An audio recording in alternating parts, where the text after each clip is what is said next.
자, 논술 37이라고 되어 있습니다. 좀 궁금하시죠? 일단 논술 37은 올해 제 논술 강의를 들은 현장 강의 학생들이 한 37명 합격을 했기 때문에 그 친구들에 관한 이야기고요. 일단은 제가 현장에서 논술을 많이 개설하지 않습니다. 그 중에 37명 정도면은 40% 정도 합격. 왜 그러냐면 수강생 중에 20% 정도는 제한 등급을 못 넘겨서 논술을 못 붙은 친구들이 있고요. 또는 아쉽게도 지금 예비 번호 받고 있는 친구들이 있습니다. 반면에 여기에 37명 안에는 두세 군데 이상 붙은 친구들이 포함되어 있습니다. 이 37명도 조교들한테 문자가 온 친구들이고요. 현장 친구들 다 조사를 한 건 아닙니다. 그래서 한두 명 정도는 인강생도 있습니다. 왜냐하면 현강을 올 수 없어가지고 들었던 친구들이고요. 대다수의 친구들은 90% 이상이 국어를 함께 병행한 친구들입니다. 제가 논술 강의를 끊임없이 20년째 하고 있는 것은요. 국어 현강 듣는 친구들 중에서 내신이 일단은 3등급 이하이고 그래서 수시로 내신을 지원할 수가 없고 또 스펙도 없는 친구들 위해서 반드시 이 친구들을 내가 원하는 대학, 좋은 대학을 보내야 되겠다. 동시에 수능 성적도 그렇게 좋지 않은 친구들을 위해서 끝까지 논술을 하고 있는 거예요. 작년에는 제가 이 소개 영상을 드리지 않았어요. 작년에는 48명이 붙었거든요. 근데 제가 오늘 이렇게 구태여하는 거는 많은 학교생들이 오면서 하는 소리가 선생님 이거 많이 소개해야 돼요. 많이 붙는 거고 동시에 다른 학생들도 논술이 가능성이 있다는 걸 보여줘야 됩니다. 라고 해서 저는 이제 그 친구들 얘기를 듣고 적극적으로 앞으로도 계속 이런 영상을 보여드릴 겁니다. 왜냐하면 내신이 3등급 이하인 친구들 수능 점수가 2등급이 2개 또는 그거조차 안 되는 친구들도 서울권 대학에 갈 수 있다라는 거 그리고 논술이 그렇게 어렵지 않다라는 걸 저를 보여드리고 여러분들도 분명히 내신을 여러분 다 잘하는 친구들보다 정시가 여러분 높은 친구들보다 더 좋은 대학 갈 수 있는 논술의 가능성을 깨우쳤으면 하는 바람으로 제가 이런 영상을 올립니다. 지금 논술의 인원, 선발 인원들이 줄긴 하지만 지속적으로 40명대, 30명대를 붙고 있다는 건 그만큼 논술은 명확하거든요. 붙을 사람과 떨어질 사람이 명확해요. 논술은 운으로 붙는 게 아니고 로또도 아니거든요. 그렇기 때문에 이 영상을 찍는 거는 반드시 여러분들도 논술을 한 번도 해본 적이 없는 친구일지라도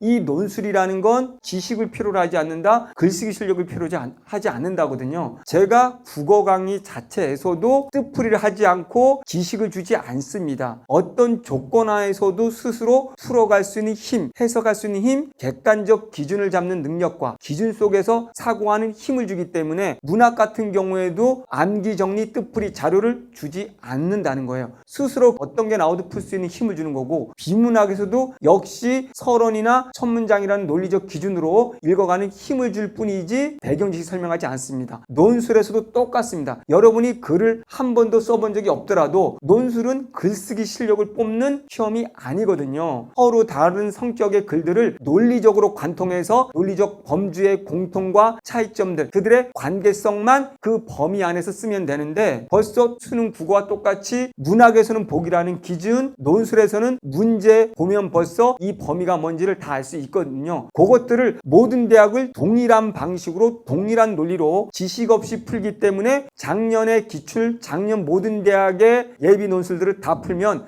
최소 50개 이상 풀거든요. 그걸 통해서 이 친구들은 논술에 자신감이 생기고 여러 군데를 동시에 붙는 거거든요. 비록 올해 작년 48명에서 37명으로 떨어졌지만 현강생들이 40% 정도 붙기 때문에 충분히 여러분들도 가능하다라는 거를 말씀드리고자 이 영상을 찍는 겁니다. 그러니까 제 수업은 듣지 않더라도 반드시 논술을 도전해서 논술의 본질적인 공부 방향을 이해한다면 지식이나 어려운 단어 쓰는 게 아니고 글쓰기 아니라는 걸 인식하고 글읽기 논리를 터득한다면 논술이라는 게 시간 낭비가 아니라는 거고 그 논리적 읽기를 통해서 국어든 탐구든 다른 과목을 더 심화시킬 수 있는 영역이고 여러분들이 12년 동안 공부했던 수능과 내신으로 갈 수 없는 그런 대학을 갈 수 있는 매력적인 시험이라는 거 명심하시고 지금부터라도 과감히 도전하시라고 말씀드리고 싶습니다. 자, 그럼 37명들의 한번 어느 대학이 어떻게 붙었는지 한번 보도록 합시다. 가톨릭 대학을 붙고 건국대를 붙고 경희대를 붙고 강원대도 붙고 동국대도 붙고 서강대, 서울여대, 성균관대, 세종대 거의 서울에 있는 대학은 골고루 다 붙죠. 숙명여대, 한양대, 숭실대, 아주대,